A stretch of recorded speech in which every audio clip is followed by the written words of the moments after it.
Nashukuru sana wanangu wa Kigamboni, kama unavyoona ushindi wangu ni wao, kwa sababu sina mashabiki wa kusema kwamba kama Manzese, lakini ile bagi iliyokuja ndogo watu wameweza kuishuhudia.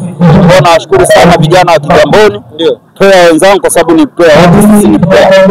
Nashukuru sana na natumaini kwamba tutaendelea kwa pamoja makubwa na wilaya ya Kigamboni tutainyanyua katika mchezo huu. Yes. Bana, leo la mwisho kwa uongozi.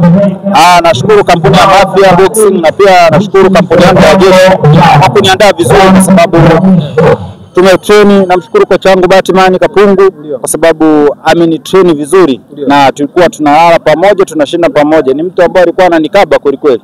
Kwa hiyo hata kuna vitu ambavyo nilikuwa siwezi kuvifanya mbele yake, na kweli ninatumaini nimeyaona mazuri hapa na nitaendelea kuyaona mazuri zaidi.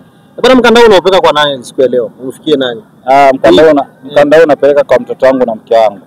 Nawapenda sana watoto wangu na mke wangu. Kwa hiyo ninaamini kwamba nakuja. Sababu ndio kwanza nimetoka amacha, nimekuja professional. Kwa hiyo nakuja, watu wajipange, nakuja na kazi. Kwa sababu nimeumia mkono raundi ya kwanza. Kwa hiyo naamini kwamba kama ningekuwa niko timamu vile vile bila kuumia mkono, naamini alikuwa anamaliza raundi ya pili, kumaliza raundi.